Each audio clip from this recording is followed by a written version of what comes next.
예수님께서는 제자들을 부르신 후에 제자들과 가버나움이라는 동네에 가셔서 이제 본격적으로 사역을 시작하십니다. 이후 예수님의 삶을 공생애라 부릅니다.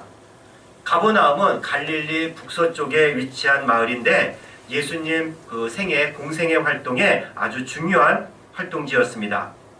때로 예수님은 회당에 들어가 사람들에게 하나님의 말씀을 가르치셨어요. 회당은 유대인들의 학교이자 또 예배당이기도 했습니다.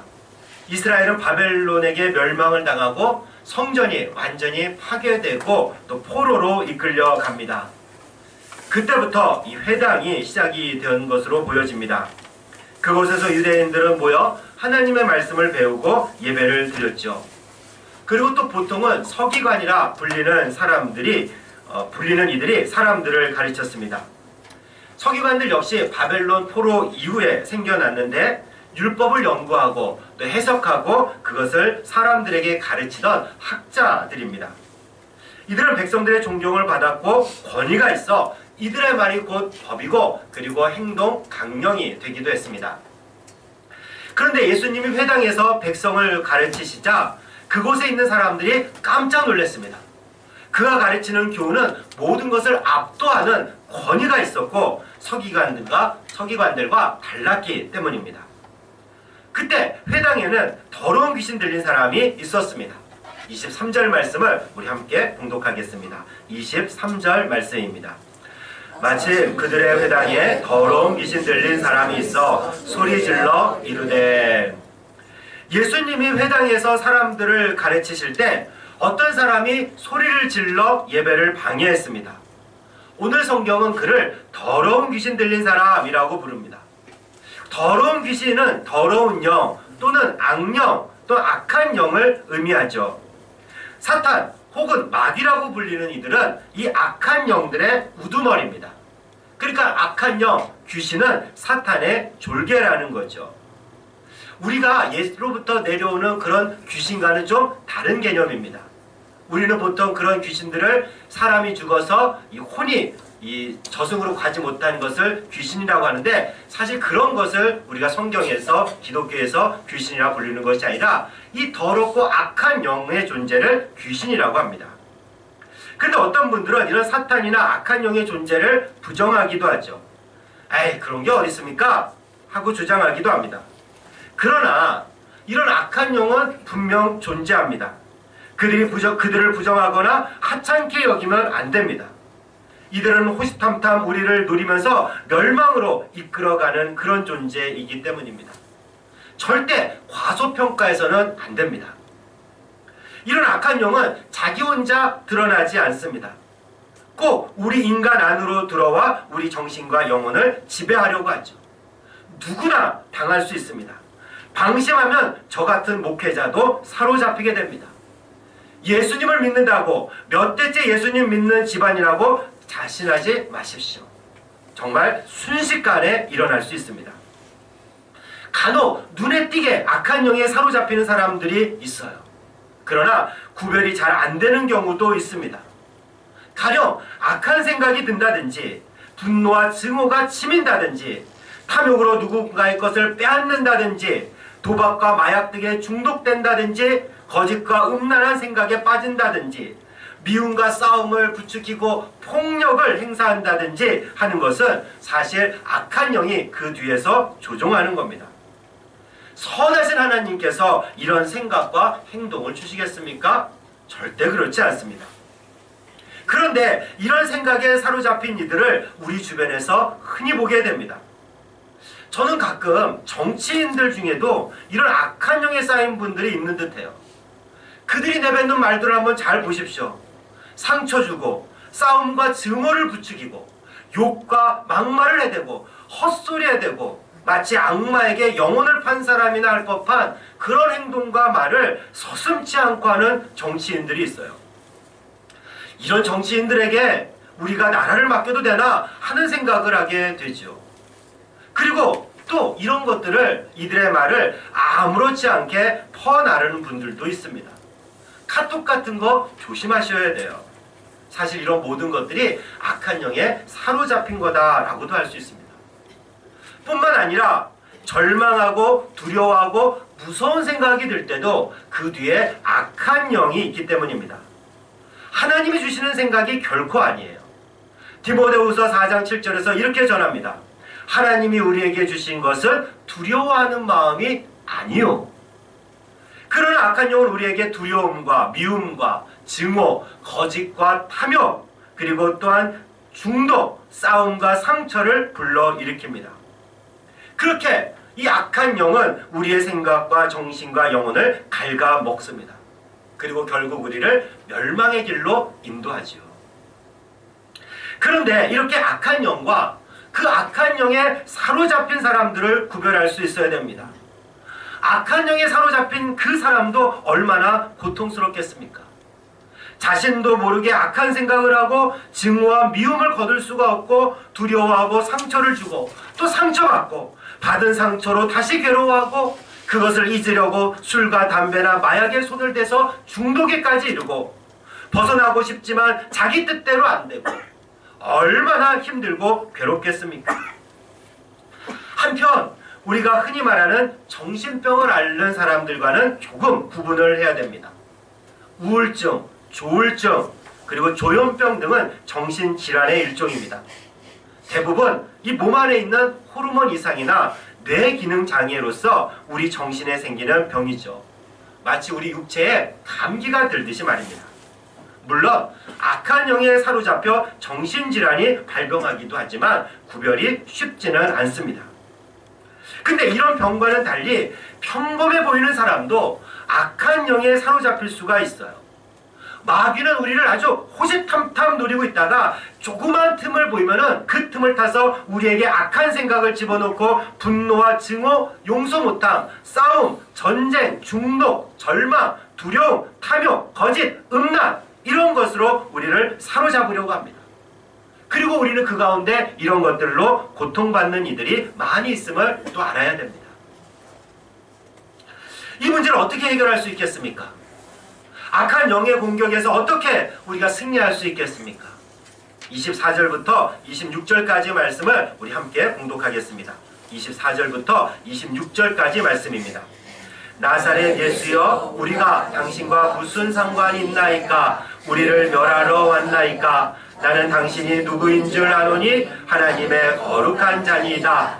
예수께서 꾸짖어 이르시되 잠잠하고 그 사람에게서 나오라 하시니 더러운 귀신이 그 사람에게 경련을 일으키고 큰 소리를 지르며 나오는지라. 아멘. 우선 악한 영은요, 예수님이 어떤 분인지 또 어떤 일을 하시는지 잘 알고 있습니다. 귀신이 오늘 예수님을 하나님의 거룩한 자라고 말하는데 이는 예수님의 신성, 즉 예수님이 하나님이며 메시아라는 사실을 귀신도 잘 알고 있다는 말입니다. 또 예수님이 오셔서 하실 일은 이 세상에 있는 마귀의 일을 끝장내기 위해서라는 거 악한 영은 잘 알고 있었습니다.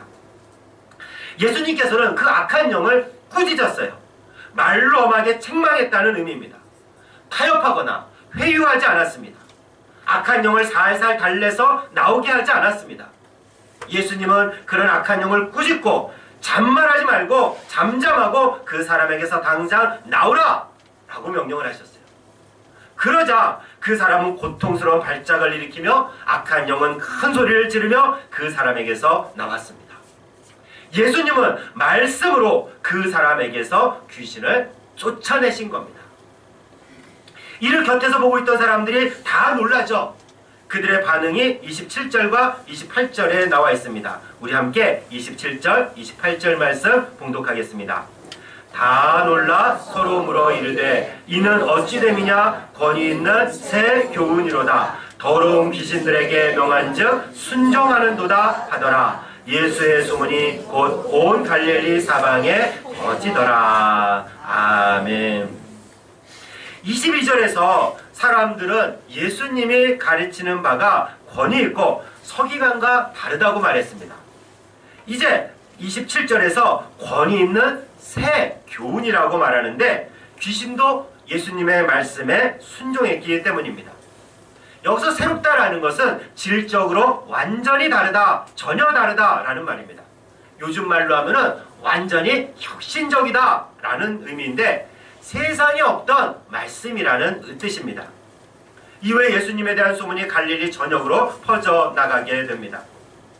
예수님의 말씀으로 귀신이 쫓겨났습니다. 그럼 그 사람, 악한 영에 사로잡혀 있던 그 사람은 어떻게 되었을까요? 당연히 악한 영으로부터 해방을 맞이한 겁니다. 자유하게 되었습니다. 누가복음 4장 18절에서 예수님은 구약성경 이사야를 인용하면서 당신이 하실 일을 이렇게 말씀하십니다. 가난한 자에게 복음을 전하고 포로된 자에게 자유를, 눈먼 자를 다시 보게 하고 눌린 자를 자유롭게 하고 주의 은혜의 해를 전파하기 위해서 당신이 보냄을 받았다고 말씀하세요. 고통받고 상한 심령들, 가난한 사람들, 포로된 사람들, 권세 있는 자들과 악한 영에게 눌려있는 사람들을 위해 예수님이 오셨고 그들에게 은혜의 해, 이 은혜의 해가 바로 자유와 해방을 말하는데 그 자유와 해방을 선사하기 위해 예수님이 이 땅에 오셨던 겁니다. 오늘 본문에서 등장한 더러운 귀신 들린 사람은 예수님의 말씀으로 치유를 받았어요. 고통에서 벗어나게 되었습니다. 이것이 복음이요 기쁜 소식입니다. 이렇게 예수님은 어두운 것을 몰아내십니다. 악한 영을 쫓아내시는 능력이 있는 분이 바로 우리 예수님이십니다. 오늘날에도 악한 영에게 매여있는 사람들이 많습니다.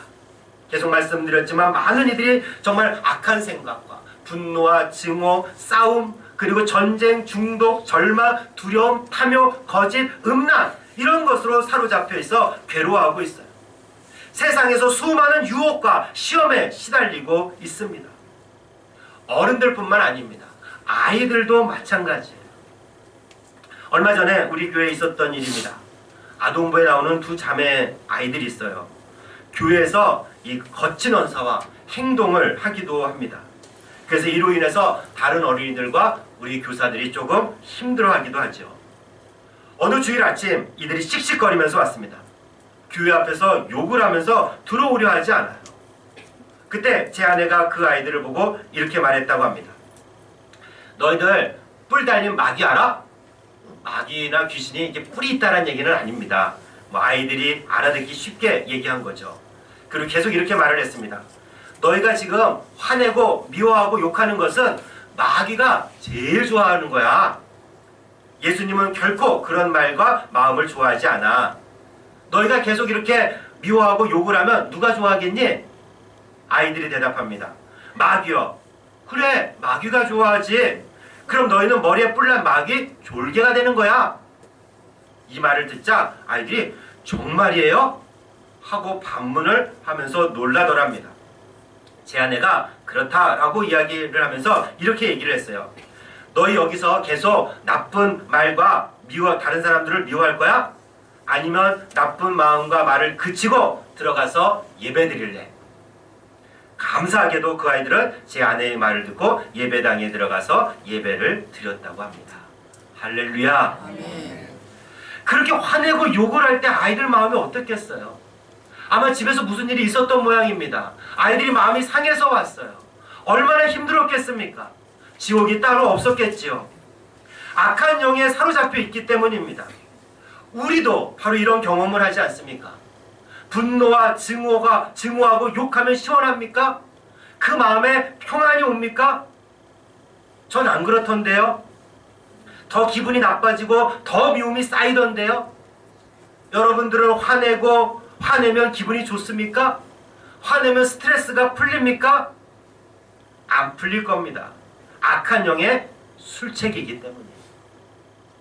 악한 영의 술책은 요즘 많이 화제되는 가상화폐에서도 드러납니다. 이 가상화폐라는 것을 많이 들어보셨을 거예요.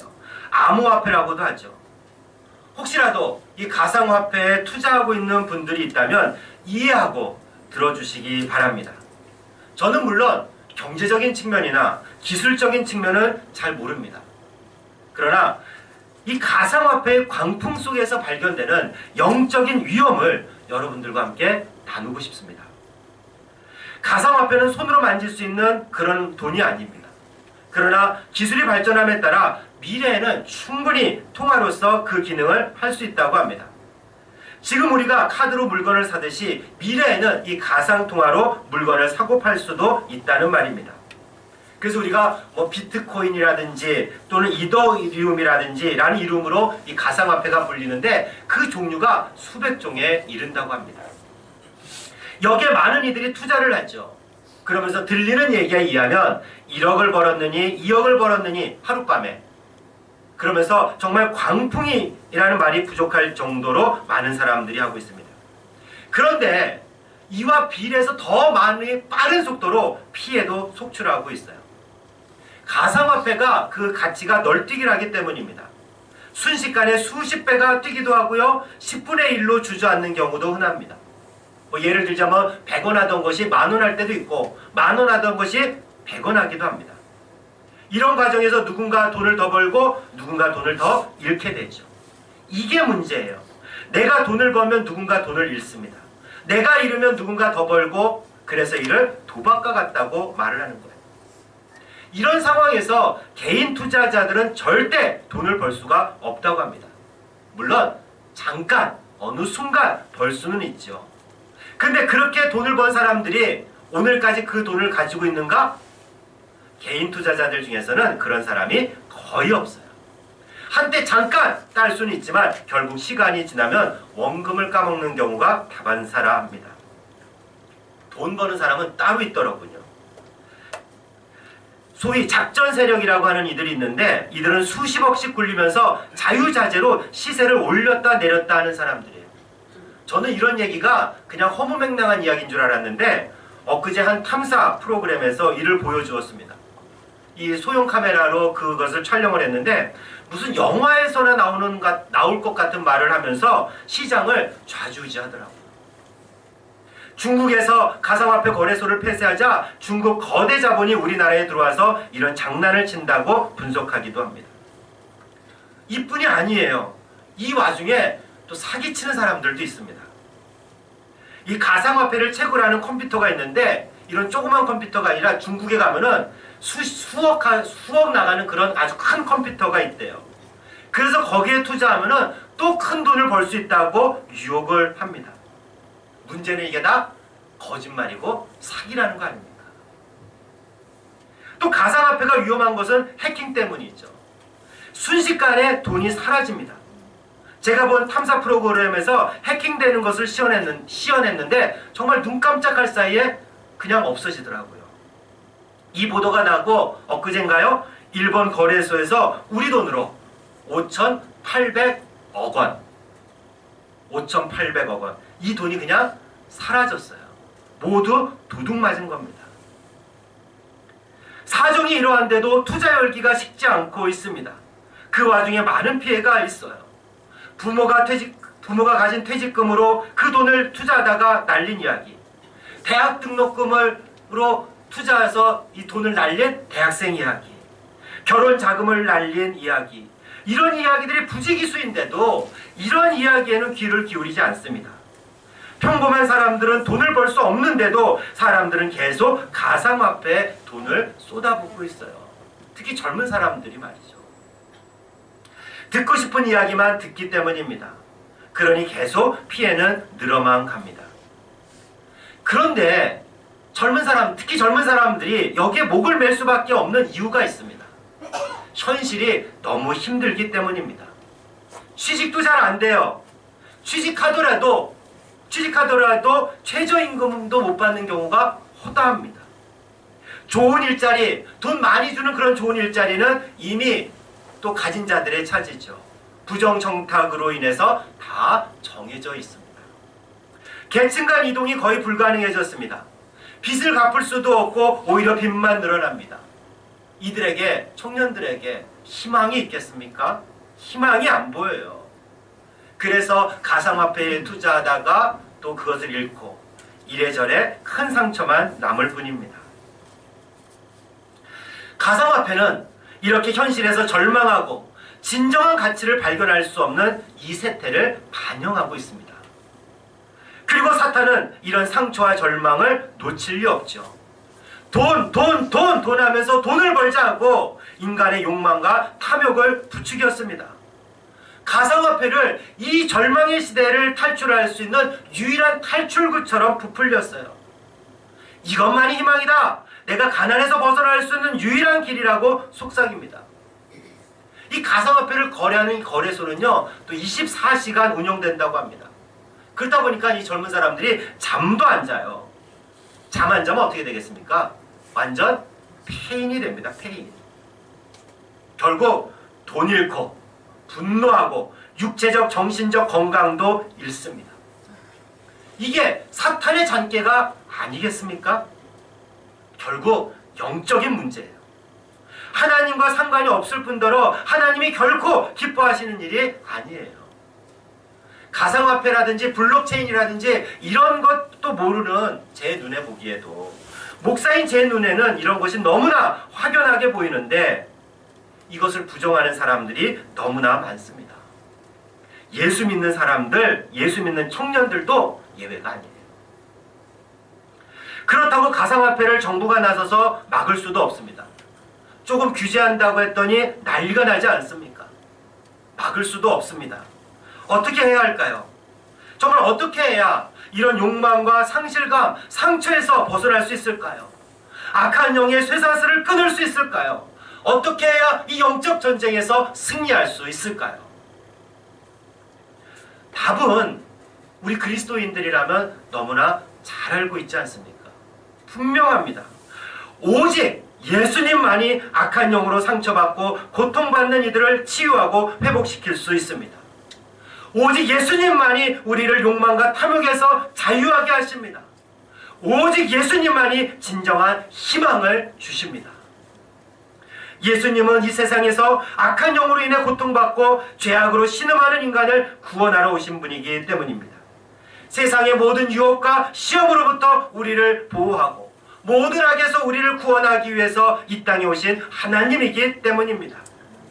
그리고 우리가 그 예수님을 만나게 되면, 예수님을 영접하게 되면 우리는 더 중요한 가치가 있음을 깨닫게 됩니다. 세상의 가치나 욕망보다 더 큰 가치, 더 큰 세계, 하나님 나라를 보게 되죠. 예수님으로 인해서 목마르지 않은 생수를 경험합니다. 돈으로, 가상화폐로 절대 채울 수 없는 충만함을 경험하게 됩니다. 그 충만함을 경험할 때 우리가 악한 영이 틈을 못하게 되는 거죠. 이제 예수님을 믿는다면 예수님의 이름으로 선포하십시오. 예수님의 이름으로 악한 영을 꾸짖고 나에게서 떠나라! 명령하십시오. 세상의 유혹과 시험이 몰려올 때마다, 악한 영이 나에게 다가올 때마다, 분노와 증오가 생길 때마다, 욕망과 탐욕이 나를 부추길 때마다, 절망하고 두려울 때마다 선포하십시오. 예수의 이름으로 명하노니 악한 영은 내게서 떠나갈지어다. 때로 유치하다고 생각하시는 분들도 있을 텐데 절대 그렇지 않습니다. 생과 사가 달린 문제입니다. 그런 영적인 싸움에서 이길 방법은요, 오직 예수님을 의지하여 예수님의 이름으로 선포하는 것 이외에, 예수님으로 충만해지는 것 이외에 전혀 다른 방법이 없습니다. 때로 벗어나는 과정에서 경련이 일듯 고통을 수반하기도 합니다. 건강을 잃을 수도 있어요. 그리고 투자한 돈을 잃을 수도 있습니다. 그러나 악한 영에게 사로잡혀 고통 가운데 사느니 비록 건강과 돈은 좀 잃을지 모르지만 하나님 나라라는 더 큰 가치를 추구하며 자유와 해방감을 만끽하는 것이 더 좋지 않겠습니까? 사랑하는 자매 형제 여러분, 평소에 물론 우리가 말씀과 기도로 악한 영이 틈 못하게 해야 됩니다. 그러다가도 세상의 유혹과 시험이 우리를 덮쳐올 때 우리는 예수님을 의지하여 예수님의 이름을 선포하며 승리하시는 여러분과 제가 되기를 주님의 이름으로 축원합니다.